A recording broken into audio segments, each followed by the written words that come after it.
Isang basong tubig. Isang araw, nagpunta ako sa pinagtatrabahuan ng inay.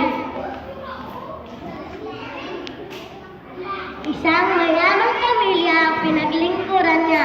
Malaking bahay at mayroong magagarang kotse.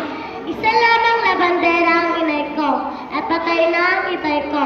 Nakatira lamang kami sa isang barong-baro na bahay. Habang papasok na ako sa malaking bahay, may narinig akong malaking boses na sumisigaw, "Magnanakaw ka! Magnanakaw ka!" At dali-dali akong pumasok sa malaking bahay. At doon nakita ko ang inay na umiiyak. "Madam, wala po akong kasalanan. Hindi po ako magnanakaw. Hindi po ako ang kumuha ng pera niyo. Maawa kayo sa amin. Hindi po ako magnanakaw." "Tumahimik ka!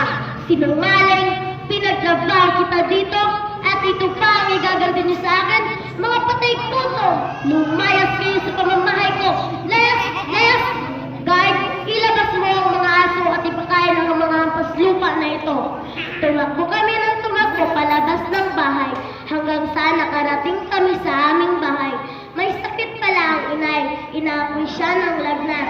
"Inay, humiga ka dito at pupunasan kita ng malamig na tubig." At pagkatapos ng pinunasan ng inay, nagpaalam ako sa kanya na lumabas saglit. "Inay, dito ka lang ha. Hahanap ako ng gamot mo. Babalik ako kaagad, inay. Hintayin mo ako, inay. Babalik ako kaagad." Doon sa simbahan ako nagpunta nang lilimos sa mga taong dumaraan. "Palimos po! Palimos po! Tulungan niyo po ako. May sakit ang inay ko. Palimos po! Palimos po! Salamat po sa inyo. May pambili na po ako ng gamot sa inay ko." Pagdating ko, tinawag ko kaagad ang inay. "Inay, nandito na po ako. Dala ko na po yung gamot.